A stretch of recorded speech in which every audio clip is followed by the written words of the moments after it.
देखिए, इसके लिए हमें अतीत में जाना होगा। हमारी पंचायती राज संस्थाएं जिनका उद्भव साल 1952 में राजस्थान के नागौर जिले से राष्ट्रीय सामुदायिक विकास कार्यक्रम के नाते शुरू हुआ था, लेकिन उस समय पंचायती राज संस्थाओं का जो सफरनामा था वो थोड़ा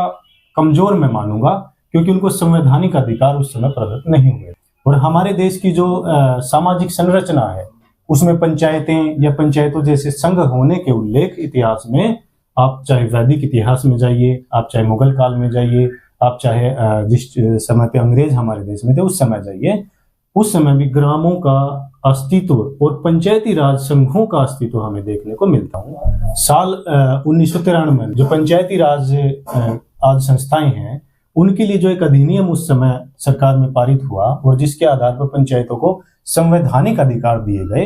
और 29 ऐसे विषय जो ग्राम विकास से सीधे तौर पर संबंधित हैं और उनमें समग्र ग्राम विकास की धारणा झलकती है, वो पंचायतों को हस्तांतरित किए जाने का उस कानून में जिक्र किया गया। उसके बाद से पंचायतों का स्वरूप बदला, उनकी शक्तियां थी उनमें बढ़ोतरी हुई और उनको विकास के विभिन्न आयाम भी उनके सामने आए, और सरकारों का जो बजट देने का जो व्यवस्था थी वो केंद्रीय वित्त आयोग और राज्य वित्त आयोगों के माध्यम से ज्यादा बजट सीधे पंचायती राज संस्थाओं को देने की अनुशंसा भी उस वक्त की गई थी। देखिए, पंचायती राज संस्थाएं, अगर हम हमारे देश का पंचायती राज संस्थाओं का वृहद अवलोकन करते हैं तो जाहिर सी बात है जो दक्षिण भारत है वहां की पंचायती राज संस्थाएं हमारे से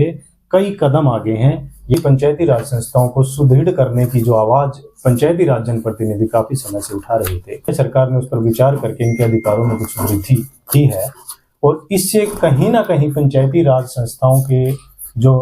मैंने कहा कि दक्षिण भारत में उनकी स्थिति अच्छी है, तो हरियाणा की स्थिति भी कुछ बेहतर होने की उम्मीदें की जा सकती है।